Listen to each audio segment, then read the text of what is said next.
Good evening, ladies and gentlemen. I'm very glad to be back. I was here yesterday for the rehearsal. And I'll tell you what we were rehearsing. We're rehearsing this new show. My name is George Gobel. I just thought I'd tell you that there. We're having this new show, and it's George L. Gobel, really, but the L doesn't mean anything. It's just so that I can have GLG embroidered on my shirts. That's pretty slick right there, because that keeps my stuff from getting mixed up at the laundry with Greta Garbo's. My father's name was George Gobel also, and it's a funny thing, but he never got his stuff mixed up at the laundry with Greta Garbo's. I mean, some people just... Although I will say this now, that he did look a little silly one time in a pair of Greer Garson's culottes. But that's beside the point. Now, my grandfather's name was George Gobel, too, which is largely due to the fact that his father's name was George Gobel. And his father's father's name was George Gobel, and his father's father's father's name was George Gobel, and his father's father's father's father's name was Prince Valiant.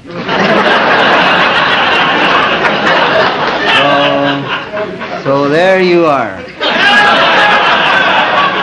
And here I am, and here's the show. Dial Shampoo, the new shampoo that gives your hair a diamond sparkle.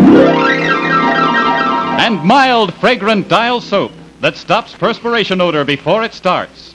And now Dial brings you from Hollywood, George Gobel.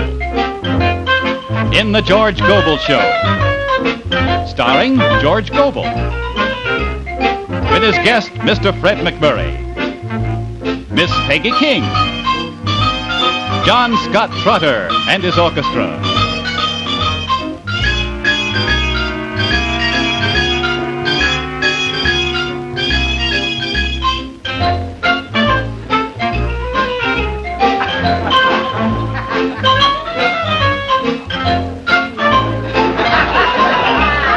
And here, of all people, is the great, great, great, great, great-grandson of Prince Valiant. Now,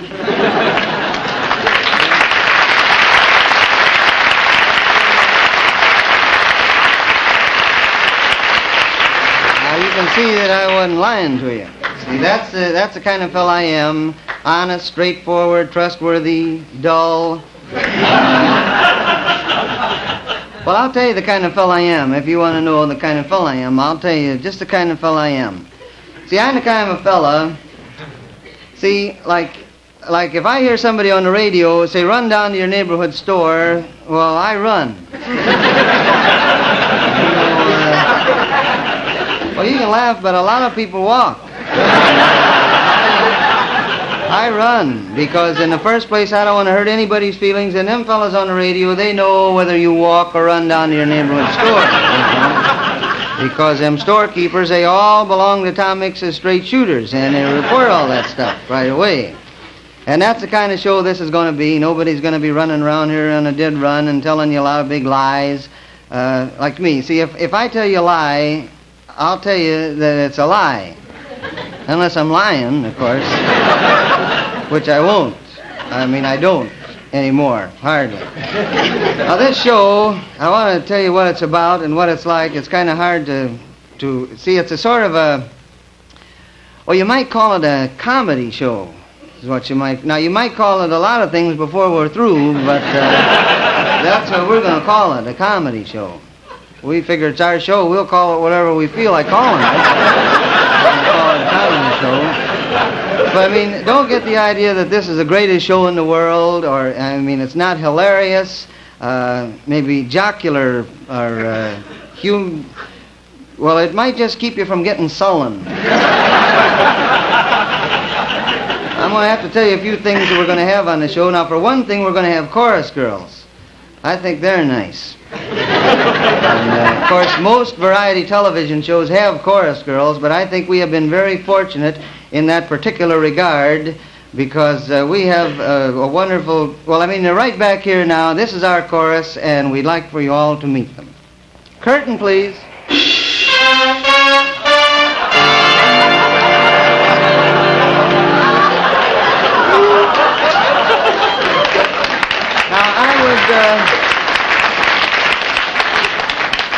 I would like to announce to you sports in the audience that some of these girls aren't married. Now then, what are you girls going to sing for us? We don't sing. Well, I'll be a dirty bird. You dance then? No, we don't dance. Well, do you play musical instruments or ride unicycles or do close order drill or anything like that? We don't do anything. Oh. Well, see, that's what I was telling you just a few minutes ago. That's why we hired these girls, for their honesty. Now, another thing that's very important in any musical show or any variety show is the music. And I think that I don't like to brag on myself usually, but we do have one of the finest musical directors who ever shook a stick. I mean, he's a Toscanini, a Kostelanetz, a Stokowski, and a Tweet Hogan all rolled into one. And I'm sure you all know who I'm talking about, John Scott Trotter. Mr. John Scott, how are you, John? I thank you, sir. Sir.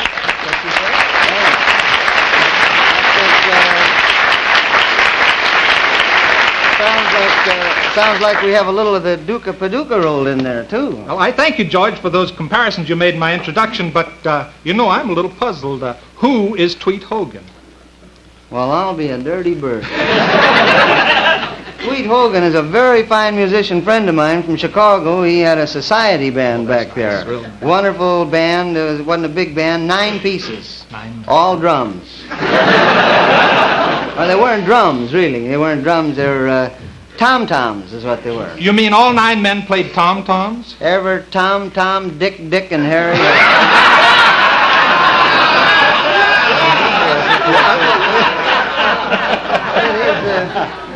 These boys you got back here, this is a good lively bunch, John, you know what?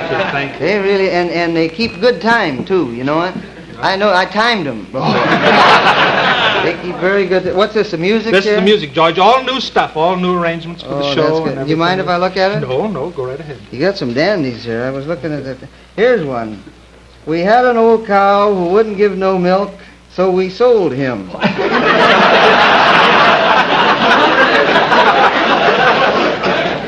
So here's another one. The bullfight fans all shouted "Olay" as the bull ripped Hernando's hideaway. Hey,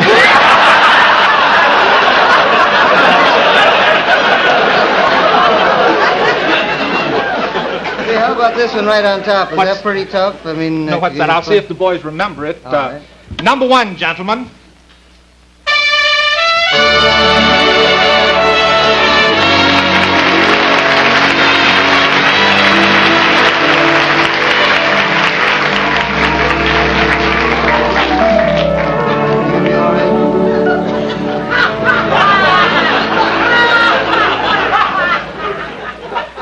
It's funny to some of you, but you can't blame the fellow. Now, after all, 17 years with the same show. 17 years, man and boy. Bing was a man and Gary was a boy. And now, ladies and gentlemen, while Mr. John Scott Trotter is trying to pull himself together, I say there's a project right there. We would like you to hear a word from our sponsors. And incidentally, that's another important thing if you're going to have a television show is sponsors. In fact, you can't hardly even turn a crank until you get one. And I want to tell you, we have 2 of the nicest crank sponsors the show ever had. Like the Dial Soap folks, for instance, they have a little movie that they're going to show to you now. And as they hardly ever used to say in the Navy, now see this. How would you like to win an oil well and have money flowing in for years? That's the grand prize in Dial Soap's big contest. In addition, 206 cash prizes every week for 6 weeks. And to one of the 6 weekly winners, the full operating income from a producing oil well or $25,000 cash. To enter, write a 2-line jingle starting, "I'm glad I used Dial." Last word in both lines must rhyme. For example, "I'm glad I used Dial. I wish everyone would. For Dial stops odor in a way that is good." Put each entry on a separate piece of paper, print name and address, send with Dial wrapper to Dial, Box 7199, Chicago 77. That's Dial, Box 7199, Chicago 77. Entries received after midnight Saturdays judged in next week's contest. Get complete rules and entry blanks where you buy Dial soap. Enter every week. You may win cash or an oil well and have money flowing in for years.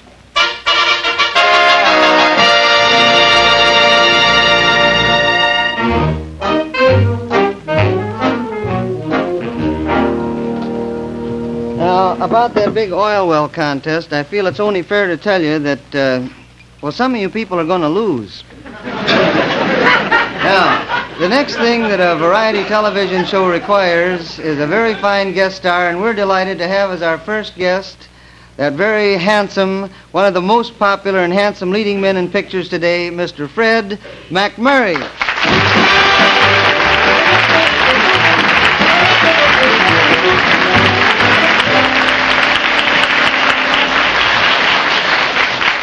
You know, that's right. This dude is handsome.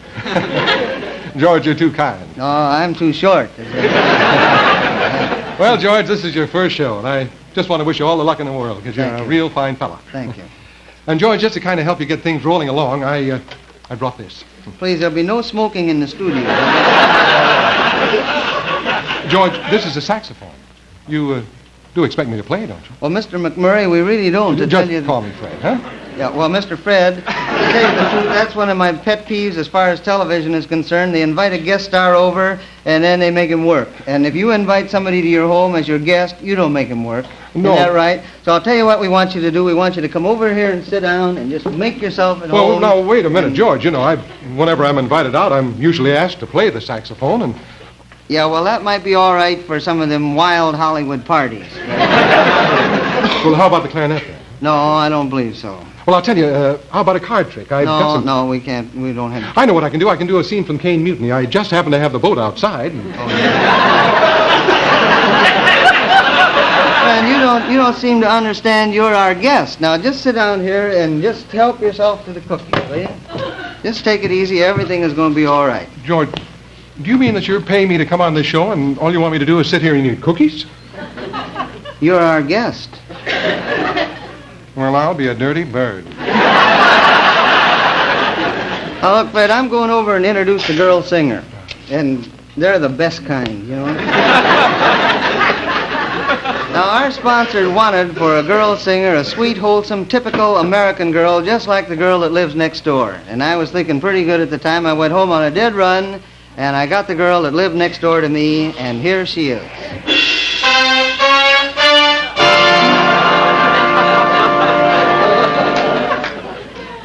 Now, you can see how that didn't work out too well. So I did the only thing that a good, clean-cut, red-blooded American boy would do. I moved. A little moving music, please, John.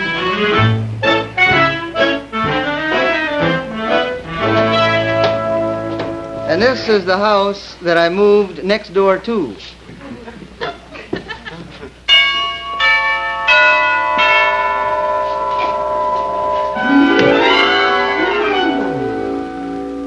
And you can see that's not the worst move I ever made.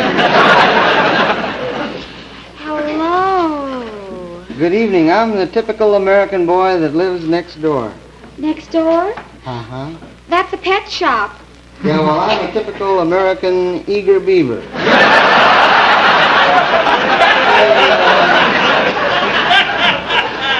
What's your name? Peggy King. Oh. Would you like to sing on my television show? Oh. Uh-huh. What would you like to sing? A song? I don't know how that goes. Maybe I know how it goes, George. Fred, look, we're trying to tell you that you're supposed to be... Will you just... wait here just 1 second, please. Sing, Peggy. No. Now, come on. Wait, Peggy, wait. Look, George, I have a recitation I could do. It'd be very appropriate at this time, you know, with the World Series and all. Casey at the bat. Fred, it's real nice, but you're supposed to be our guest. Now, why don't you come down here and eat me a cookie? Tear my pictures up and burn them. I don't want them, don't return them. If you do, there'll be the devil to pay. Burn 'em up and blow the ashes away. When you told me we were through life, I went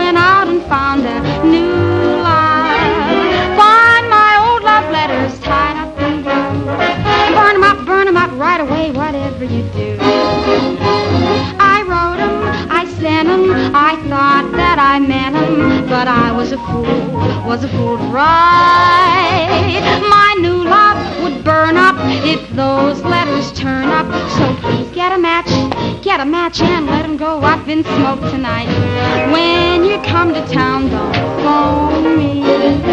Make believe you've never known me. Gather up the records we used to play. Burn 'em up and blow the ashes away.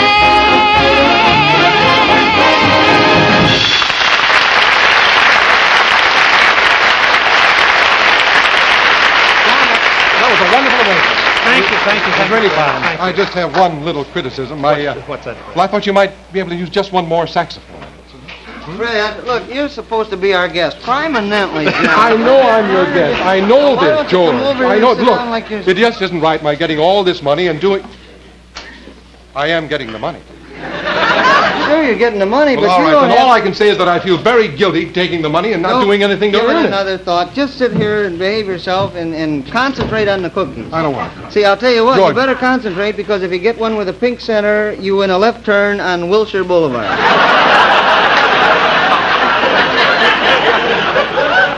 George, tell me, how did you get into this business? Well, I'm glad you asked me that, Fred. You see, up until about 7 or 8 years ago, I was in the Army, and then right after I was sprung, or separated, I should say, I'd used up my muster now check, and my final pay, and my savings, and my wife's savings, and my 3.5-month-old boy's savings, and I cashed in my war bonds, and I took all the beer bottles back, root beer, that is, and it got to things got pretty grim. So this one morning, I was in my apartment.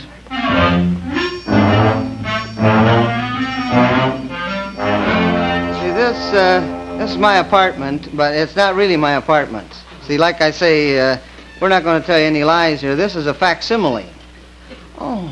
And it's not even what you call a reasonable facsimile, because the kind of apartment we had them days, well, you just can't hardly get them no more. So anyway, here's me. I'm in bed this one morning. That's one thing I learned in the Army. Sleep, boy.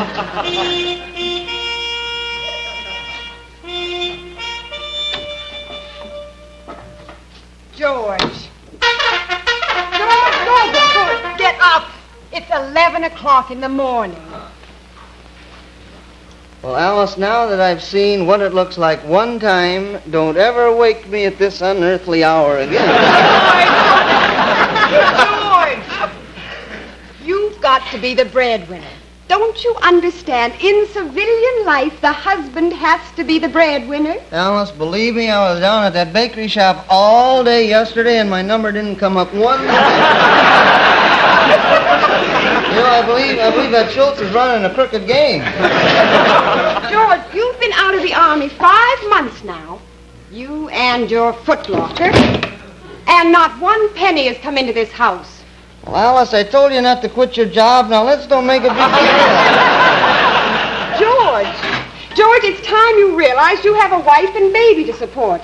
You've got to work. Work? Yes. Alice, didn't I fight a war for you? So did Eisenhower. But you don't see his family starving.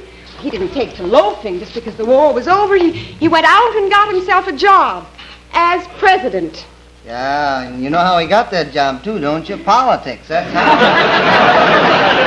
Alice, if you'll excuse me, this is the time of day I usually wind my watch. And this is the time of... Now, listen, George. If you don't go out today and find a job, you'll blame me for the consequences. Oh. George, you've got to think of somebody besides yourself. You've got to think of me. Alice. Didn't I fight a war for you?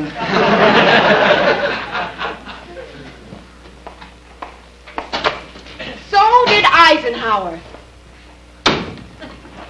Well, you can see how a guy can't stand that kind of nagging too long. A little bit after that, I got out of bed. Or I say a little bit after that. It wasn't really a little bit. I say a little bit, you know, but it wasn't a little bit. I say a little bit, but it wasn't really a little bit. It was, It was the following spring that I got it. That's the way it was. And anyway, we have another cookie, Fred. Look, George, I hate to be stubborn about this thing, but I still feel I ought to be doing something. Well, Fred, you're a guest. I know, but you're wasting me, George. I'm fairly versatile. I sing a little. Well, like in that last sketch you did just there. I could have played something in that. Look, it was just Judith Ames playing Alice and me playing me. Now, Fred, what could you have played? The saxophone. But, Fred, I saw the Cane Mutiny, and I thought you were great. Now, you started that mutiny. Now, let's don't start another one here. And see, it's not that I have anything at all against the way you start mutinies, because I'll say this, you are a pretty good old mutiny starter when you get started starting one. But the idea is we just don't have the facilities here for a court-martial. Okay, George. That's your attitude. I won't interrupt. You go ahead with your story. Well, I'm not going ahead with the story. No. We'll go ahead with a movie. It's called Dial S for Soap. The soap that gets you extra clean is Dial, Dial, Dial. The soap with hexachlorophene is Dial, Dial, Dial. Even when perspiring, you won't worry about odor if you use Dial soap every day. Let me show you why. Normal perspiration has no odor until it comes up against skin bacteria. They cause the odor. But ordinary good soaps can't remove bacteria effectively. Thousands are left on the skin, sort of like this. But washing with Dial takes away up to 95% of these troublemakers. Dial's hexachlorophene does it. There's nothing else as good at removing bacteria. And it clings to your skin, keeping you fresh all day. That's how Dial stops odor before it starts. And Dial smells good. Aren't you glad you use Dial soap? Don't you wish everybody did?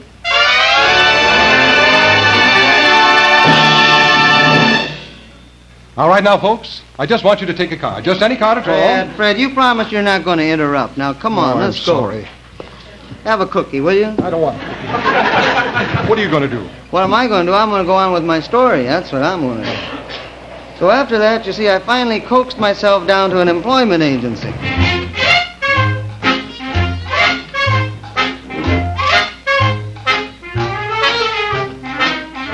And the first thing this fella had me do is sign my name on the back of the application under some very small, fine print. And I could see they'd been in business for quite a while.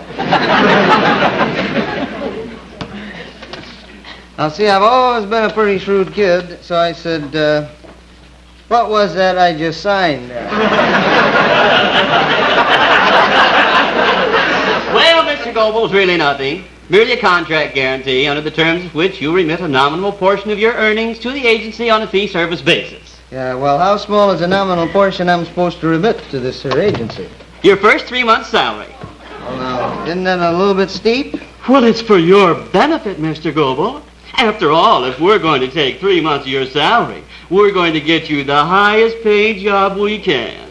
Now, aren't we? Sure you are. Now, the first thing we should do is try to find what position is best suited to your aptitudes.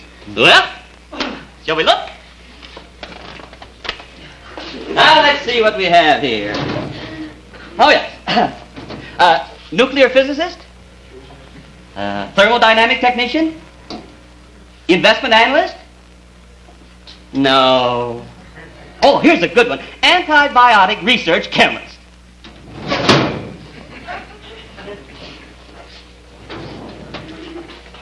Ditch digger? Sheep herder? No, must have owned crook.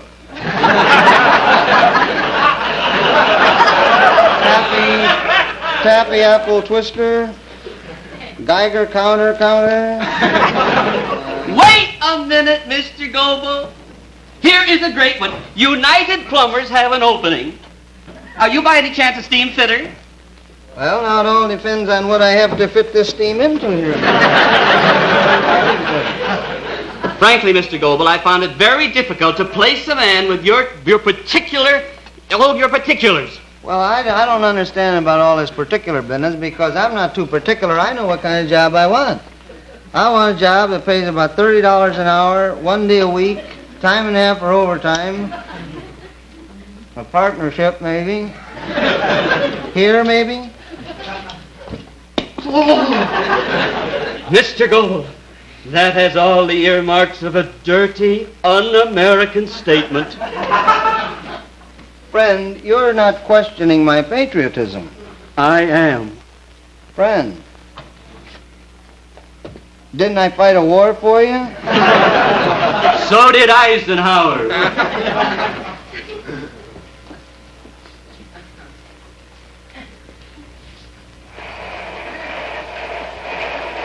Well, see, I could have stayed in bed and heard that, you know. But at least you all know how I happened to get started in this business, or at least you know how I didn't happen to get started in any other particular business, you know. George. Huh? George, you got any more cookies? No, but we do have just a little bit of time here, and I think if we hurry up, you'll have a chance now to play your saxophone. Oh, thanks, George, but I don't want it now. Yeah, well, how about a couple card tricks? No. A scene from one of your pictures? No. I'll tell you, George, I've been sitting here thinking, and I've decided that you're right. A guest just be a guest. Well, I'm your guest, George, and your sponsor's guest, right? Yes, George Gobel and Fred McMurray have been brought to you by the makers of Dial Shampoo, the new shampoo that gives your hair a diamond sparkle. And mild, fragrant Dial soap that stops perspiration odor before it starts. Yes, sir, George, you've got the idea. A guest just ought to take his pay and take it easy. Well, I'll be a dirty bird. Want me to come back next week? I'm not even sure I'm going to be back here next week. Oh, yes. Yes, next week the George Gobel Show will be brought to you by Pet Evaporated Milk and Instant Pet Non-Fat Dry Milk. Here's a miracle happening right before your eyes. These tiny snowflakes turn into delicious non-fat milk instantly. Yes, these magic snowflakes of new Instant Pet Non-Fat Dry Milk mix instantly as you add water and stir with a spoon. No shaking, no foaming. Make delicious, fresh-tasting non-fat milk instantly, whether you make a glass or a quart. These magic snowflakes are a brand new scientific development, rich in all the protein, minerals, and B vitamins of whole milk, yet so light they always mix instantly. It's delicious, with wonderful fresh milk flavor, and it's instant. You can use it for drinking, for cooking, any way you'd use milk. Instant Pet cuts milk bills in half. 1 jar makes 3 quarts of delicious non-fat milk. Get this new miracle milk product in the glass jar at your grocer's. If he doesn't have it now, he will soon. Instant Pet Non-Fat Dry Milk.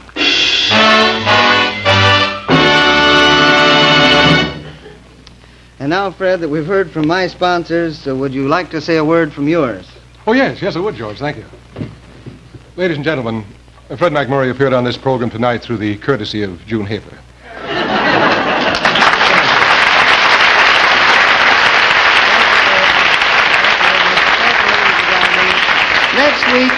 Next week, our guest will be Angela Lansbury, and we hope we'll see you all again. And until then, this is your old friend, Lonesome George, hoping to be among the very first to wish you all a very Merry Christmas and a Happy New Year.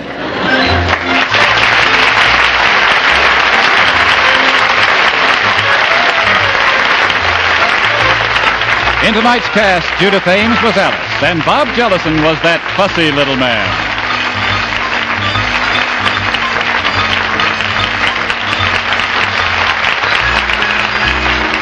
The George Gobel Show is a Gomalco production.